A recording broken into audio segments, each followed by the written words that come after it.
Hello friends, welcome back to my YouTube channel. My name is Kiyoj Kimsaria. I am a qualified chartered accountant and certified mutual fund distributor. I am trading in Indian stock market since more than 5 years. So let's begin with today's session. आज हम एक concept पे बात करेंगे. मुझे बहुत लोगों ने क्वेश्चन पूछा है कि वेदर इंडेक्स ऑप्शन में ट्रेड करने का या स्टॉक ऑप्शंस में ट्रेड करने का. सो मैं इसका एक समरी बना रहा हूँ. मैं कुछ भी रिकमेंड नहीं करता. इट डिपेंड्स ऑन योर आपका ट्रेडिंग स्टाइल कौन सा है, आप अपने हिसाब से चूज कर सकते हो. ठीक है, तो देख लेते हैं इन दोनों में डिफरेंसेस क्या है. इंडेक्स ऑप्शंस को अगर देखें तो उनका लिक्विडिटी बहुत ही हाई रहता है. If I talk about Nifty, तो निफ्टी का अगर हम बात करें तो एक एक स्ट्राइक प्राइस पे let's say 1.7 million, 2.5 million, 2.2 million, 3.4 million, 1.9 million means on an average एक स्ट्राइक प्राइस पे 2 मिलियन से ज्यादा का ओपन इंटरेस्ट है. अगर 2 million divide by lot size करूँ तो एक एक स्ट्राइक प्राइस पे मिनिमम 26 से 27 हजार कॉन्ट्रैक्ट्स है. बट क्या वो स्टॉक ऑप्शंस में इतना अवेलेबल है? मैंने एक मॉडरेटली ट्रेड होने वाला स्टॉक ऑप्शन लिया है, that is ITC.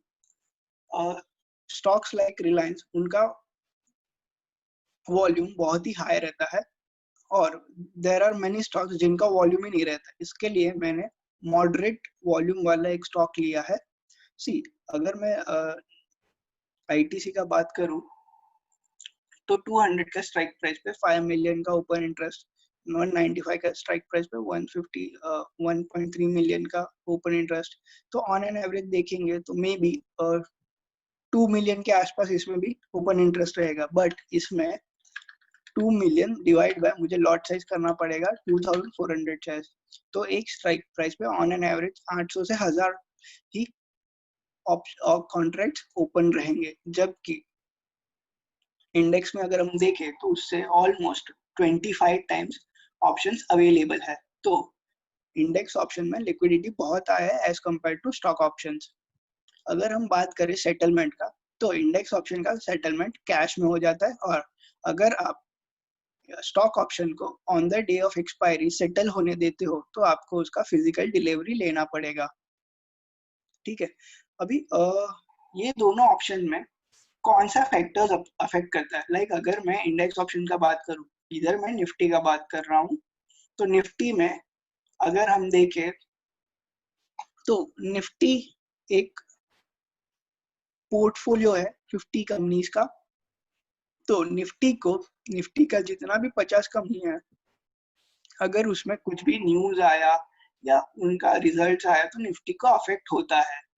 Let's say अगर रिलायंस में कुछ बड़ा न्यूज आया जैसे कि कल आया था, तो निफ्टी को अफेक्ट हुआ. अगर बजाज फाइनेंस में कुछ होगा तो निफ्टी को अफेक्ट होगा. अगर एचडीएफसी बैंक में कुछ बड़ा हुआ तो निफ्टी को अफेक्ट होगा. अगर कोल इंडिया में कुछ हुआ तो निफ्टी को अफेक्ट होगा. तो निफ्टी का जितना भी 50 कंपनीज है और जिनका वेटेज ज्यादा है, अगर उनमें कुछ भी न्यूज आता है तो निफ्टी को अफेक्ट करता है. बाद में वो कंपनीज कोई भी सेक्टर से हो, whether IT sector, pharmaceutical sector, banking sector, NBFC, कोई भी सेक्टर हो, निफ्टी को सभी अफेक्ट करता है. बट अगर हम स्टॉक्स की बात करें तो पर्टिकुलर सेक्टर ही स्टॉक को अफेक्ट करता है जो सेक्टर में स्टॉक बिलोंग करता है. लेट्स से अगर डीएलएफ का बात करूं तो डीएलएफ को सिर्फ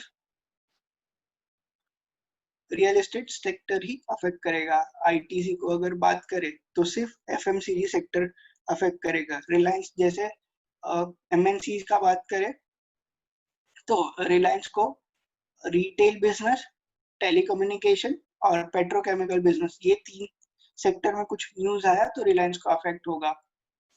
देन अगर इन्फोसिस में कुछ न्यूज आया तो सिर्फ आईटी इंडस्ट्री का ही न्यूज उसे अफेक्ट करेगा. बट निफ्टी में ऐसा नहीं है. निफ्टी में कुछ भी कोई भी सेक्टर का न्यूज है निफ्टी को अफेक्ट करता है. सो अगर आप कोई ऐसे ट्रेडर हो जिसे स्टॉक सेक्टर स्पेसिफिक नॉलेज ही है तो वो स्टॉक ट्रेडिंग कर सकता है. लेट्स से अगर मुझे सिर्फ बैंकिंग ही समझ आता है तो मैं इधर stock option of particular bank में ट्रेड कर सकता हूँ या तो मैं बैंक निफ्टी में ट्रेड कर सकता हूँ. Again bank Nifty is portfolio of many banks. अगर आपको सिर्फ HDFC बैंक के बारे में पता है और आप उसमें ही ट्रेड करते हो तो आप stock specific that is HDFC bank में ही ट्रेड करिए instead of going for bank Nifty. Then whether stock option में लॉन्ग टर्म ऑप्शन अवेलेबल है? नहीं, बट इंडेक्स ऑप्शन में अवेलेबल है। चेक कर लेते हैं।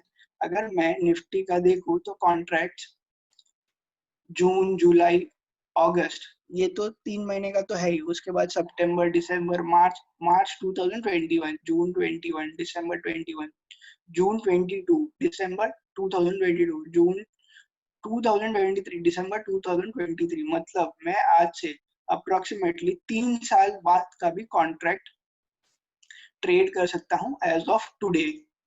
बट क्या स्टॉक ऑप्शन में ऐसा अवेलेबल है?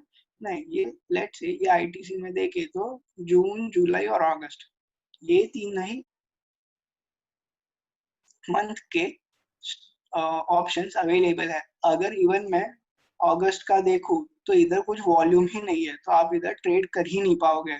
इवन जुलाई का भी देखेंगे तो वॉल्यूम बहुत ही कम है और बहुत सारे स्ट्राइक प्राइस पे तो वॉल्यूम ही नहीं है। सो आप वो स्ट्राइक प्राइस पे ट्रेड नहीं कर पाएंगे। अगर मैं निफ्टी का बात करूं, लेट्स से हम दिसंबर 2020 का देखते हैं, बहुत सारे स्ट्राइक प्राइस पे जैसे कि 10,000, 9,000, 8,000, इन स्ट्राइक प्राइस पे थोड़ा बहुत वॉल्यूम है। सो अगर आपको ट्रेड करना है तो आप एटलीस्ट ट्रेड कर सकते हो।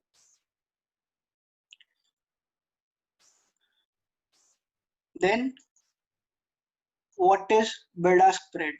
इंडेक्स ऑप्शन में जनरली बिड आस्क स्प्रेड कम रहता है, जबकि स्टॉक ऑप्शन में बहुत ज्यादा हाई रहता है। वो क्या रहता है? Let's see.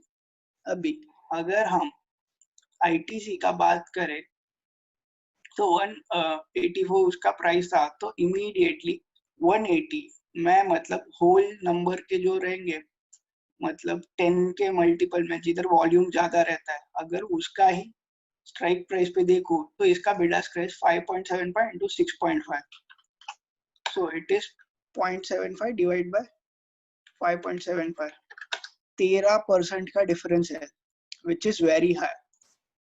बट अगर हम निफ्टी में ऐसा देखें तो लेट्स से 10,300, 10,200, जिसका वॉल्यूम बहुत ज्यादा है, तो 109, 109.95, मतलब ₹1 का डिफरेंस है 10,200 पे, ऑलमोस्ट ₹2 का डिफरेंस।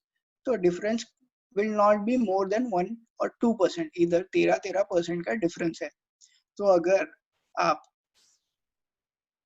स्टॉक ऑप्शन में ट्रेड करते हो तो आपको बिड आस्क रेट की वजह से बहुत बार लॉस होने का चांसेस है। अभी इम्प्लाइड वोलेटिलिटी क्या होता है? अगर हम बात करें निफ्टी का तो इधर IV रहता है।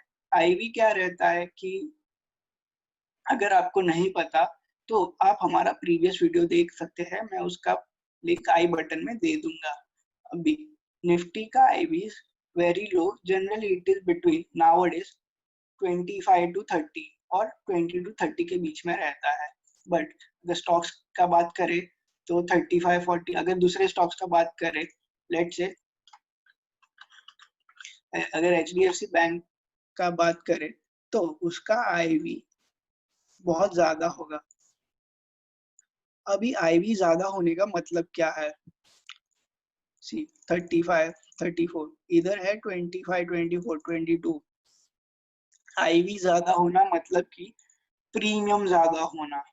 ठीक है, तो अभी आप खुद डिसाइड कर सकते हो। अगर प्रीमियम ज्यादा मिल रहा है तो आप ऑप्शन बायर हो या सेलर हो, उस पर डिपेंड करता है। अगर ऑप्शन प्रीमियम ज्यादा है, अगर वोलेटिलिटी ज्यादा है, तो ऑप्शन प्रीमियम हाई पे करना पड़ता है।